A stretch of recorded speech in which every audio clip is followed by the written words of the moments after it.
in vain for decades, and in return, Trump received nothing except the release of one American prisoner who was near death due to maltreatment by Kim's government. And as a result, the global effort to marginalize at least one nuclear-empowered despot was thrown in the trash bin of history, with literally nothing of benefit gained by the United States or any other country. This is what global destabilization looks like. This is what global danger looks like. The list of reasons why Trump is a global danger is seemingly endless. Needless trade wars with China and Germany, border disputes with Germany and Mexico, the demeaning of global alliances as diverse as the European Union, the North Atlantic Treaty Organization, or NATO, and the United Nations.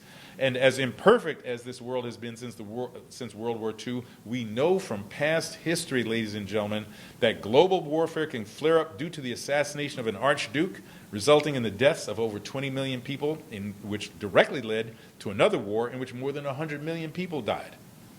It can be reasonably argued that the international infrastructure of nations and organizations such as the UN, EU, NATO, among other factors, have kept the people of this planet from fully exploiting the self-destructive urges that seem to be part of the human DNA.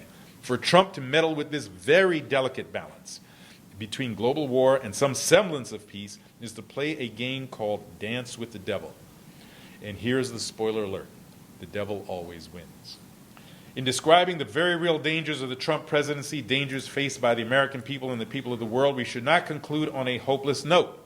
We are fully aware of the danger that self-appointed pursuers of self-aggrandizement, nationalism, racial and religious supremacy can mean to this world. We've seen what that can happen. We have seen men and women move their people and direct and divert their countries into conflicts and the ensuing destruction of too many lives. And in some instances, entire civilizations have simply disappeared as a result.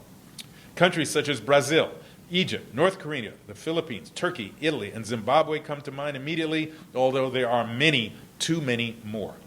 But we are also aware of the power possessed by men and women who seek to pursue goals that are selfless and not always selfish.